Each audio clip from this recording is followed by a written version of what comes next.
You spend 9 minutes and 22 seconds to set up for the hip thrust, do about 7 sets, but your butt still isn't popping. In this video, I'll show you a much more time efficient way to grow your glutes more in half the time. Let's get started. To start off, let's get this out of the way. Hip thrusts aren't the best since most tension is at the top and the least is at the bottom. As you get more fatigued, it can be difficult to go through the full range of motion. And even if you do lengthen partials at the bottom, there's a very little tension on the glutes here to make it worthwhile. That's not to say you can never do hip thrusts ever again. However, here are the best exercises to do for building the bubble butt and how to progress them. Smith machine squats should be goated as one of the best lower body exercises of all time. I would even place them higher than regular barbell squats in most occasions, simply because they give you the most stability, which opens up the door to so much more. You can fully stretch out your glutes, which you know a full stretch at high tension is perfect for building muscle and growing that butt. You can play around with the angles here and see what works best for you. With glute building in mind, you want to set up for a low bar squat, so your glutes get the most tension and fatigue or lack of strength from your quads doesn't interfere. This is what the ideal low bar squat would look like. See that stretch in the glutes? Pretty good. Quite possibly the most goated glute grower of all time would be this beauty, Smith machine front foot elevated reverse lunge. This gets placed at the very top as one, we have good stability, and two, we get an even better stretch in the glutes than the low bar squats. You see when one of my legs is behind me and tries to turn my pelvis forward or anteriorly. This causes my front leg glute to want to contract as a result, but I'm fighting it due to the position of my leg.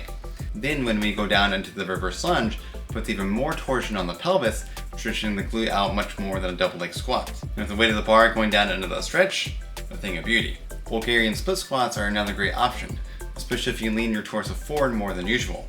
As you can see, this also puts a crazy stretch in the front leg glute without having to worry about the stability and coordination of going into a reverse lunge. If you find your balance to be difficult, then you can move the back leg out more to the side. This widens your base of support, giving you better balance so you can focus on lifting as much weight as you can. Now, skater squats seem intimidating, but think of them as a step up you are lowering under control and with some counterbalance. Find a stable bench and put a foot on it. Use the other foot to boost yourself up, leaning your torso forward with your arms in front of you and slowly lower with your other leg trailing behind you. It makes a huge difference for balance when you have your arms forward, as they do weigh something and help to keep the movement under control. Ideally, you'll lower it until your butt touches your heel. If you can't get there at first, that's fine. The more you do these, the better they will get. Also, try to keep your knee in line with the third and fourth toes. This helps keep everything stable and gives you the best biomechanics when performing the exercise so you can bust out more reps injury-free. You can also do these next to a wall or pole for better balance. Call me crazy, but I would say leg presses may be even better than squats in most cases. Think about these things. 1, you're pretty stable.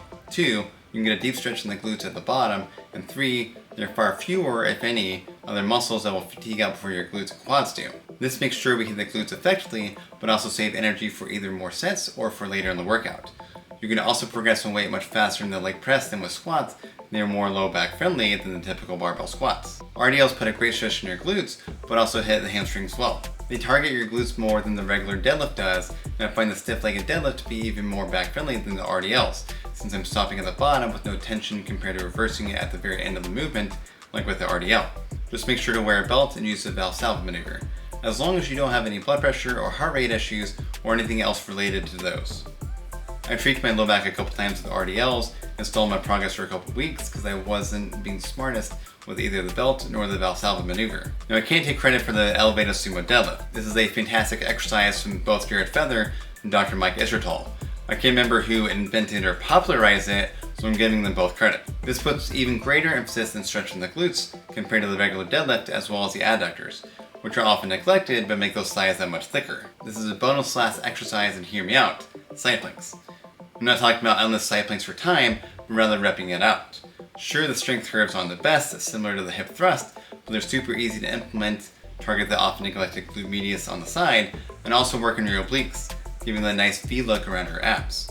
You'll easily progress to 3 sets of 12 without much of a challenge, after which you can elevate the feet to a bench, then add a dumbbell to your hips, and even perform single-legged with a dumbbell on your hips. I mean, just look at how hard these are for me. Now, here are my best practices and programming tips for putting all this together. Try the split to get more glute volume. Posterior chain, anterior chain, rest, pull, legs, push. Or forego the rest day and then just do pull, legs, push if you want to enjoy the weekends. The beauty of the split is that when you're hitting a lot of quads on the anterior chain day, which basically means the muscles in the front, you're going to be doing some squats as one of the main movements. Squats are super good at getting the glutes as well. So you're hitting your glutes not only on the posterior chain day before with a lot of heavy RDLs and whatnot, but also with the squats on the anterior chain day. The glutes can take a lot of volume, even with them being hit hard 2 days in a row. You then have a leg day when you hit them a third time, 2 to 3 days later, so they are well rested for more volume. An example of the split would look like this. Posterior chain day would include RDLs for 3 to 4 sets at 6 to 10 reps.